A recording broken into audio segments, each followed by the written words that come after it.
Panibagong araw, panibagong vlog na naman nga. At ito nga nung nakaraan ay ginanap ang aming seminar.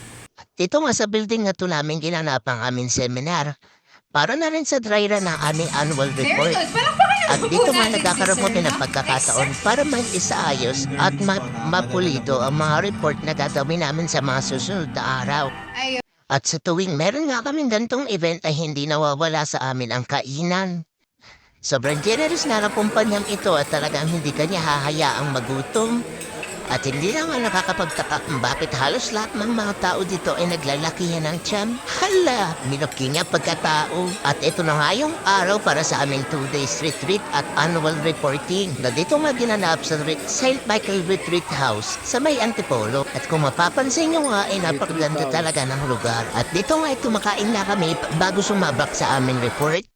Sa daming pagkain ay talaga namang busog ang aking pagkatao. At sa pagkakataon nga ito ay nag-uumpisa na ang aming reporting. Habang nag-aantay nga po sa turn ko ay talaga namang nakikinig ako ng mabuti. Sa totoo lang tuwing sumasapit ang gantong annual reporting namin ay kabado 20 talaga ang aking pagkatao.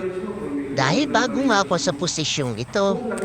At hindi nga madali kung tutuusin. Pero hindi rin yun magiging dahilan para ako ay sumuko.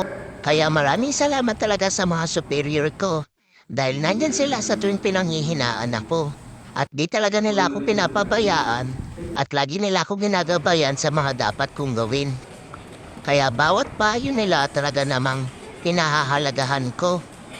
Dahil ito ang makakatulong upang mag-grow pa ako lalo dito sa aking trabaho. At i-flex ko na nga lang din itong lugar na ito. Ang St. Michael's Retreat House.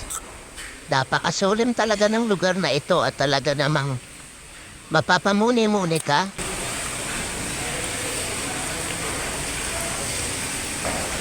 At habang nandito nga ako sa lugar na ito ay talaga namang ang dami kong natutunan at ang dami kong na-realize sa aking buhay.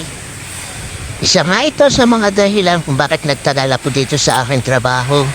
Dahil napakadami talagang mapaparealize sa'yo.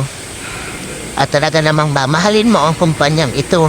Dahil hindi lang basta hanap buhay ang mayroon dito sa trabahong ito. Dahil simula nung pumasok ako dito ay nagkaroon na rin ako ng mga pagbabagong pananaw sa aking buhay. Kaya maraming salamat ang napunta nga po sa kumpanyang ito. Siguradong aalagaan at mamahalin ko pa ito lalo. At ito nga ang samahan ng mga nagpupugi ang bisor ng Bless Manila Operation. Shout out sa inyo. Ha ha ha.